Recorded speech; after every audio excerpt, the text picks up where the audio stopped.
Welcome back, everybody. Today, this video will address Romans chapter 2, verses 17 through 29, which kind of introduces a new pivot and argument by Paul. So, if you haven't already done so, it'd be good to maybe go back and go ahead and read the entirety of chapter 2 so you get the context of where we're going to be in. I'll give you a second to pause and go do that. All right, welcome back. So let's kind of get into the context. So the previous section that we looked at in the video was Romans 2, 1 through 16.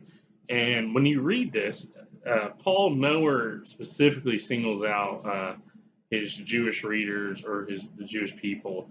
It could be people who think themselves as righteous Gentiles who could say, well, that's bad, and I have a room for self-congratulation on this, on any of this issues that it's done. So that if you wag your finger, then you're righteous when he says, well, no, he's going to pull out that foundation. So here we're going to see he's going to pivot to his own people, the Jewish audience, who may have been kind of sitting this one out.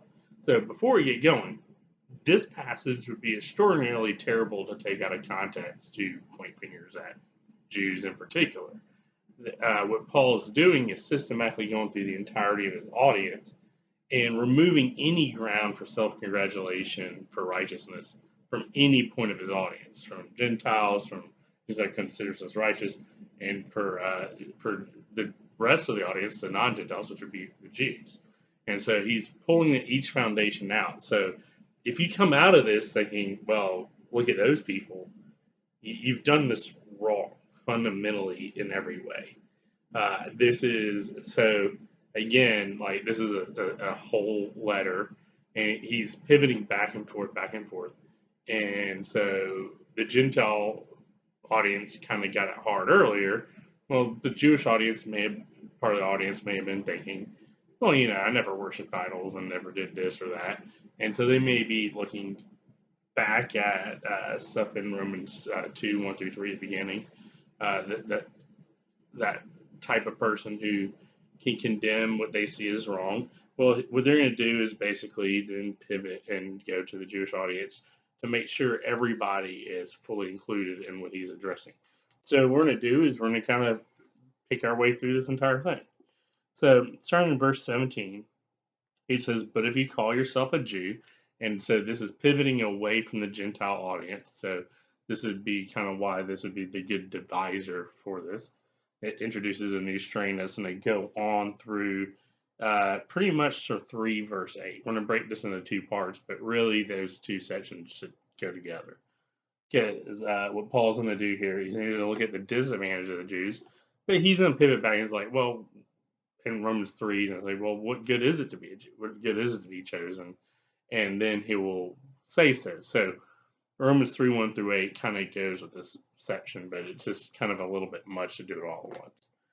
All right. But if you call yourself a Jew and rely on the law and boast in God, as others had boasted on their ability to condemn unrighteousness earlier, back in the beginning of chapter 2, and know his will and approve what is excellent because you are instructed from the law, and if you're sure that you yourself are a guide to the blind, a light to those in darkness, an instructor of the foolish, a teacher of children, having in the law an embodiment of knowledge and truth, you then who teach others, do you not teach yourself?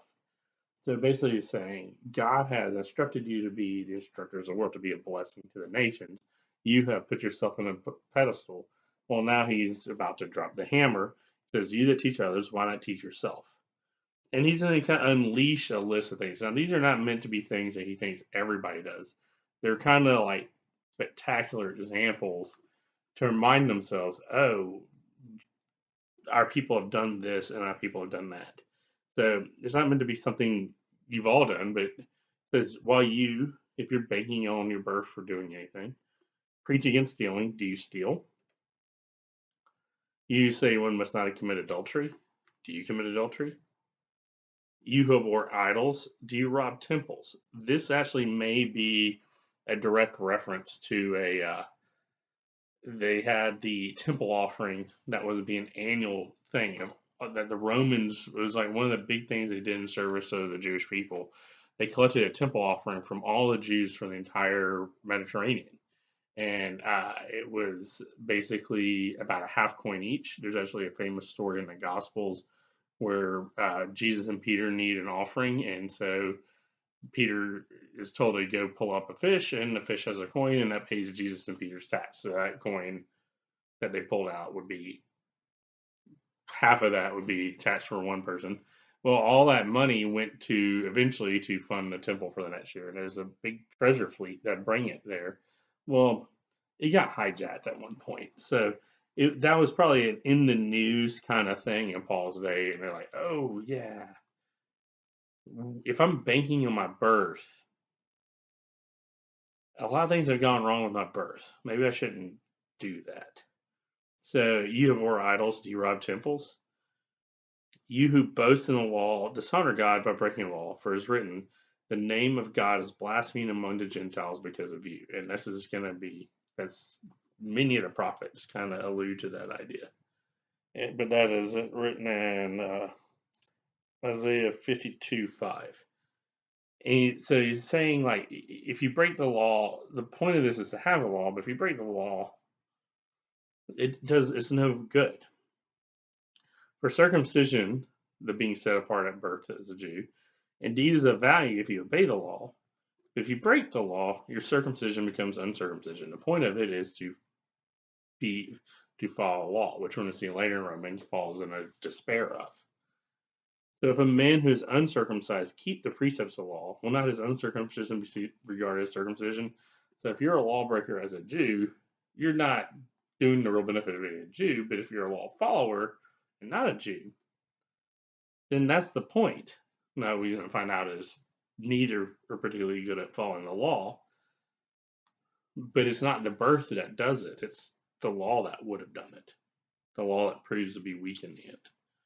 Then he who is physically uncircumcised, who keeps the law, will condemn you who has the written code and the circumcision, but break the law. For no one is a Jew who is merely one outwardly, nor is circumcision outward and physical. But Jew is one inwardly, and circumcision is a matter of the heart, which alludes to a couple of Old Testament prophecies. By the Spirit, not by the letter. His praise is not from man, but from God. And so, therefore, as we are under God and how He has shaped you to follow the law, in the end becomes the sort of point of the whole thing. And so that's going to be the end of this video, and thank you for your attention.